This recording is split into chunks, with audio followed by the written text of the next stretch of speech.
anong size? Free size nga eh. Sana po mag-enjoy kayo sa concert namin kasi sige.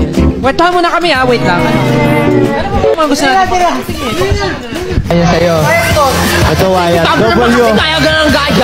Ito W. Sabi mo isa-isa, pero sinolo ko eh. I think ako solo group ka na lang.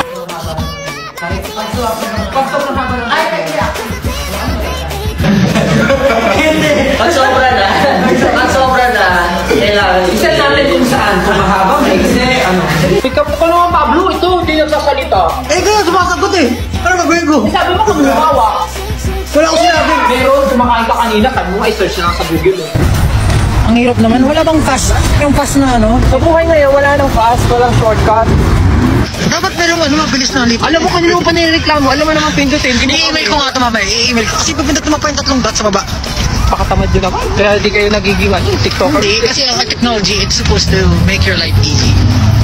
Pwede naman sabihin convenience or? Ang hirap eh. Alam mo tayong reklamo ko buwa. Nahihirapan magpindot, nahihirapan magsalita. Ay ko pinahirapan talaga ni Lord sa buhay, ewan ko na lang. Ay, ano ka ba? Ito mga ng balbas ko, hirap na ako. Nakwento ko ba sa tao yan? Ano natin ko? Oo, tao naman kami. Okay naman. Basta, huwag lang yung may mga challenges na kasama ako. Pablo, Hindi sana, hindi ka na sumali. Nag-plan ka ba? Nung pumunta ka doon? Ako. Bakit wifi ka? Ako ayoko nang magpa-plan. Gusto ko kung ano may feel ng katawan ko. Tungaw. Plan. Phone. Ng internet. Oo. Si Mang Jose. Meron siyang anak. Ano pangalan? 5. 5? Ang dami naman. Kayo nga, ilan eh. Nagreklamo ba kami? Kayo nga sa pamilya natin, ilan kayo magkakapatid? May narinig ka ba sa amin? Baka sabi ka naman ang dami, hindi naman namin inapi si Tita Grace. Makalimutan.